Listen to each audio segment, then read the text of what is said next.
your local election headquarters now. The challenger to one of the most powerful men in Washington is in the tri-state tonight.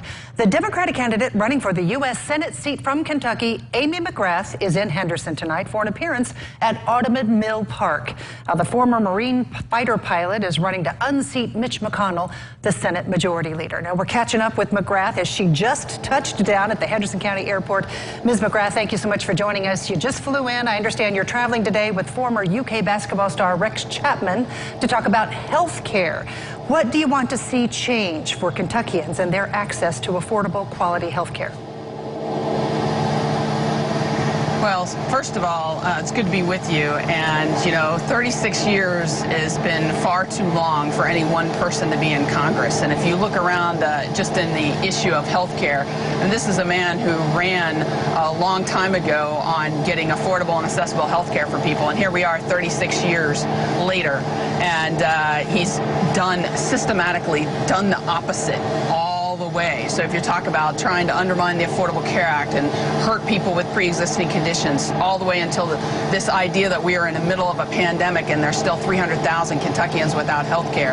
And I'm here with Rex Chapman, you know, has been personally knows this issue and why it's so important, because we've got so many Kentuckians battling addiction and the opioid crisis, and we have a senator who won't stand up to Big Pharma and won't do anything about this. And so that's my job, to make sure that all Kentuckians know that, you know, he has miserably failed when it comes to health care, and we can do so much better. Well, would you like to see Obamacare restored or change it? Well, I think we need to fix the Affordable Care Act. So it was never a perfect piece of legislation, but you know what? We're Americans. We don't throw it away for purely political reasons. We fix it. We make it better. We protect people with pre-existing conditions, and then we make it better by having things like the public option, what I call like an Uncle Sam plan.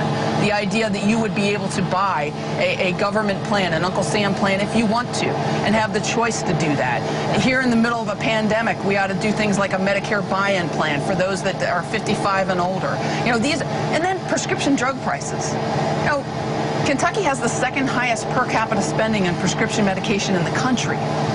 And we have a senator who won't even take any of the 6 bipartisan bills that passed the House and won't even put them to the floor of the Senate. Why? Because he gets the most money from Big Pharma than any member of Congress. Last year, and it's not rocket science.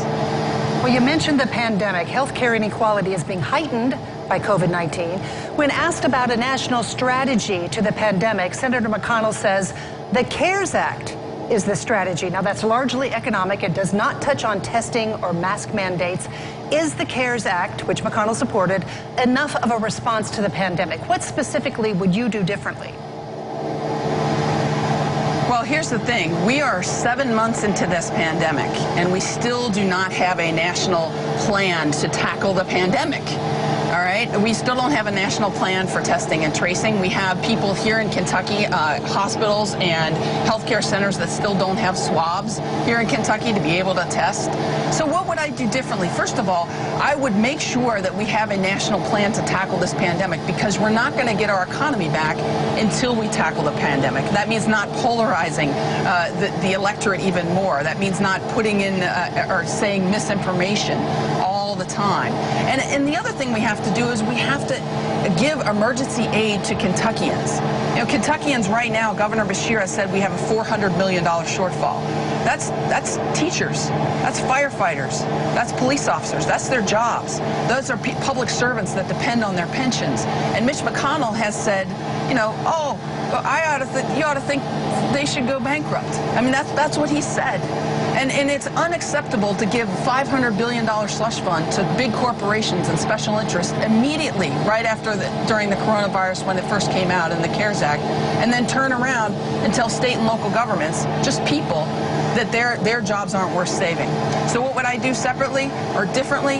I would prioritize people, workers, making sure we have PPP, making sure we have a national testing plan, making sure that those people who are unemployed right now from no fault of their own can afford to put food on the table, making sure that we have state and local governments have money. That is the most basic thing that we have to do. And here's the thing.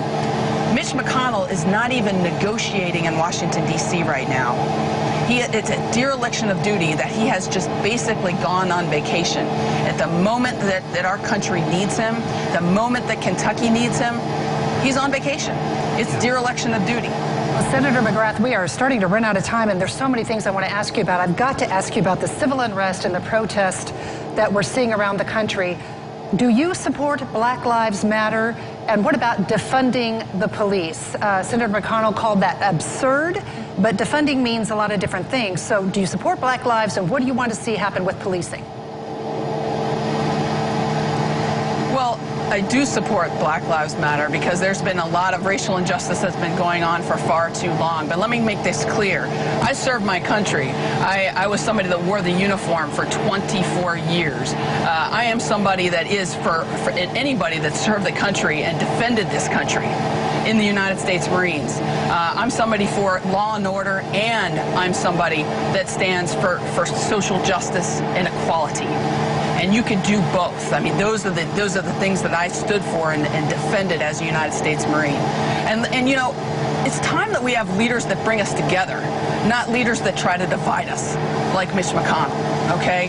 And I'm tired of it. People are saying enough is enough. Well, let me ask you this. Senator McConnell just last week said that people should vote for him because of his position. He holds a lot of influence for Kentucky, being the Senate Majority Leader. He brings back a lot of money to the Commonwealth. What is your response to that? Look around. Are things getting any better? This guy's been here 36 years. You know, when he had all the power for 2 years, did he do anything for Kentucky in that time frame? Did he tackle the massive opioid problem that we have here? Did he do anything for infrastructure that we badly need, roads, bridges, dams? Did he do anything on 21st century infrastructure like broadband and cell phone coverage? Did he do anything on health care that was good to get prescription drug prices down, to get people more insurance? No. The only thing he did in the 2 years he had all the power was a big fat tax cut for people just like him. That's who he is. He's not going to change. And so in my mind, you know, anybody that says, oh, he's got so much power, well, what does he do for Kentucky? And on the bigger, broader issues, he's on the wrong side of it every single time. You want to talk about health care. No investment in the infrastructure that we need here in Kentucky. Investment in education so our kids can go to school. Where right now, we have kids that aren't connected to the internet, and in the middle of a pandemic, they're not even getting an education. And what is Mitch McConnell doing? There's $1 billion sitting on his desk for Kentucky schools, and he's not doing anything about it.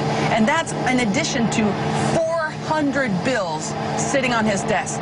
Over 60 of them are for veterans that would directly help veterans. The Violence Against Women Act, the John Lewis Voting Rights Act, they're all sitting on his desk, and he's not allowing a vote on any of them. And I'll tell you what, if your listeners get one thing from me, it's we've got to get our democracy back. That is not a left or a right thing to say. It's not a Republican thing to say or a Democrat thing to say. I'm a Democrat, and I'm proud of it. My husband's a lifelong Republican. And I'll tell you what, we're Americans first. And we've got to get our democracy back. The dysfunction, the partisanship, the petty politics, the shipping jobs to China overseas, Mitch McConnell owns this. 36 years is long enough, and we got to get him out. Amy McGrath, the candidate for U.S. Senate from Kentucky, thank you so much for taking the time today. I wish we had a lot more time to talk, but thank you so much for taking the time to talk with us. You're going to be at Audubon Mill Park in Henderson a little bit later tonight. Thank you so much.